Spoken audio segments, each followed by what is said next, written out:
नमस्कार सांग मैंने मोर मिनी ब्लॉग को स्वागत। आसतु जी अमृतभंडा कुप्ता केमती होची। अमृतभंडा पड़ी गाजर अमृतभंडा को कोरी देछि आउ तादरे आलू सिझेकी पका हबो तादरे धनिया पाउडर जीरा पाउडर आ करी पाउडर आउ लंका पाउडर 1 चम्मच पड़ला कॉर्नफ्लोर आधा चामच सुजी सुजी 1 चामच रु टिके कम एतिक पड़िबो हलदी टिके पड़िबो स्वाद अनुसार लुण टिके पड़िबो 1 सिझा आलू पड़िबो आलू चकटी भी जेतिकी एथरे कोफ्तारे पानी बाहरिबो सेतरे हेई जाई पारे जदि न हैला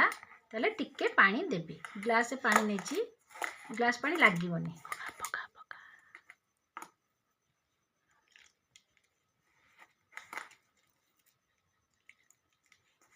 एई परिबा डोपटा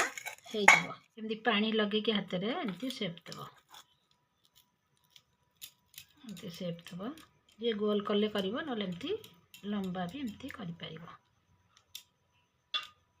एबे डोपटा करनबा एतिकी तेल पकेइबा छाणीबा तेल गरम हे गेला छाणीबा को गोटे गोटे पकेइबा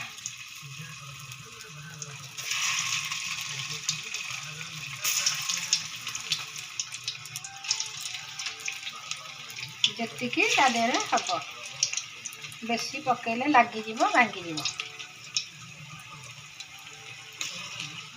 एमती धीरे धीरे उल्टा पुल्टा करले टिके लाल पूरा लाल बढ़िया करले एमती धीरे धीरे छाणीबा एमती लाल करवा गोटे गोटे पूरा लाल करवा हमर सब गुड़िक यही भाव में लाल करने को पड़ो।